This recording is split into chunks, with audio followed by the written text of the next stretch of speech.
lot of people like entrepreneurs in the creative space always want to learn, like launch a great Kickstarter campaign. There's a science to actually succeeding on Kickstarter. It's just not putting your campaign out there. What are like the core principles that you learned that made your Kickstarter a success that you can help other people to perhaps when they think about launching a Kickstarter, they For should sure. implement these things? Yeah.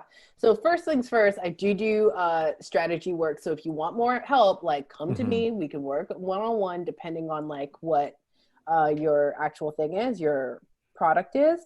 I think one, being able to really communicate why you need people's help and what your Hmm. product is.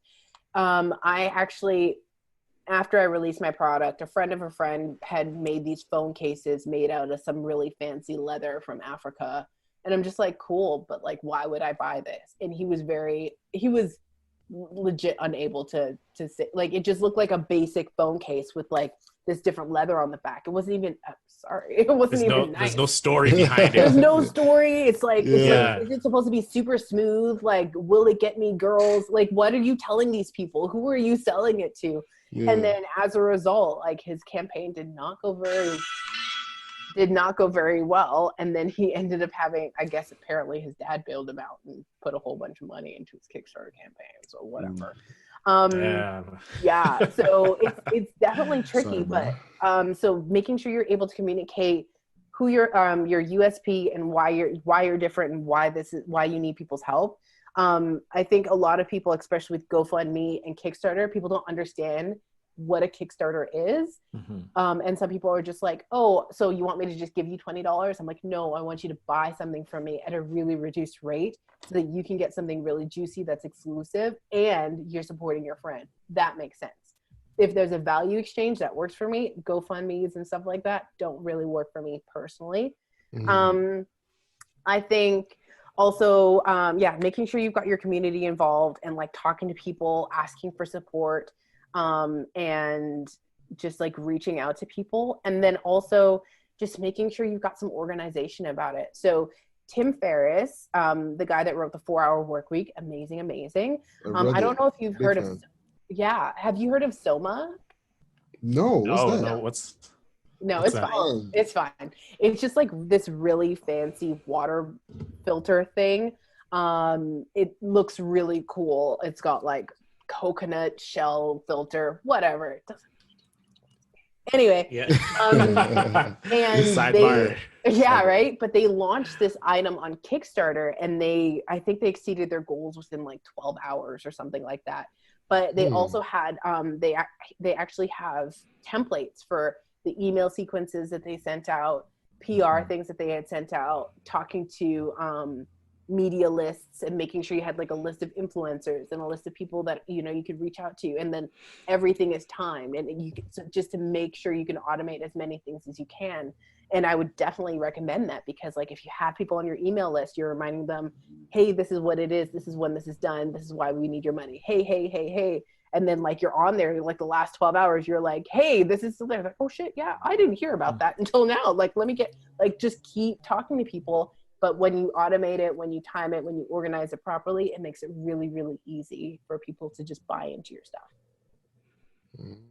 Yeah, Kickstarters are like a monster. It takes like at least 6 months in advance to really, pull off a great Kickstarter. I know a couple buddies of mine, they they launched a super cool Kickstarter, but the thing is that the fulfillment of it, because they're selling their products at such an underpriced, um, they're selling it underpriced, and to fulfill those orders, it's such an expensive item that they delayed their delivery to getting it to their customers who supported them. A lot of people were angry. So this is like the dark side of Kickstarter that people don't really know about. And I found out like the hard way. Just like, I thought about doing a Kickstarter like about 4 or 5 years ago. Then I saw them do it. I was like, you know what? That's a great learning point as well, is you really have to know your unit economics, and you really have to have your production on point before doing anything. Okay, if we get 10,000 orders, okay, this is how much capacity, so how much extra cash we'll need if we do not meet that. So those are some cool things I learned about watching other people succeed and the pitfalls that can happen if you succeed at a rate that you were not really expecting to succeed at. And it's crazy because it's like, you need to figure this out before you let people continue to buy it. You know what I mean? Like it's tricky because you can't shut it down. But really? no, if I'm not mistaken, you can't just cap how much, if people want to buy it, people want to buy it. But I think that that's the dream. And you want to make sure that if you do have that you have, like using a fulfillment company, that you make sure that like whatever it is, like the $4 or $5 it's going to cost you per package to ship, you've already got that handled. Like my first Kickstarter, I totally forgot about fulfillment. I counted how much. I'm like, yeah, no, this is how much it's going to cost me for shipping for all these places. But I forgot. I'm like, oh shit, I'm going to have to do this in my garage. So there's like literally like my living room was full of packages for about like 4 days as I packed all these packages. Yeah, my roommate's dog really hated me for a long time. But like, these are the things that you have to think about. Like, what if you succeed? Well, as you have these stretch goals or as you have these additional goals, like, are you actually able to do that? Or even just like some people will add different things. Like one of the things I love doing is when I hit like 15,000, then I can do 2 different colorways, right? So I'm like, oh yeah, guys, come on, let's hit the 2 colorways. And so it's a really great encouragement because some people are like, yeah, I want a different color, but it's the same cost for me because the internal part is the same, right? So I'm not having to pay anything different. Same thing, like if you're offering like different things you're adding in, you want to make sure that it's super cheap on shipping. So like making sure you're adding in stuff like stickers or a digital download or something like that to offset that. Because like, especially when you start doing all these shipments, especially to like the UK and stuff like that, it's wild. And then they have to pay like VAT and like customs fees and stuff like that too. You want to make sure that it's easy for you and for your people. Most definitely. I find it usually a challenge to balance shipping to Canada, America, and the US. How do you deal with that and those economics with the business? Well, at that time, lucky me, I was living in America, and shipping in America is cheap. Shipping to Canada, not so much, but it's still cheaper shipping things from America to Canada than it is the other way around, right?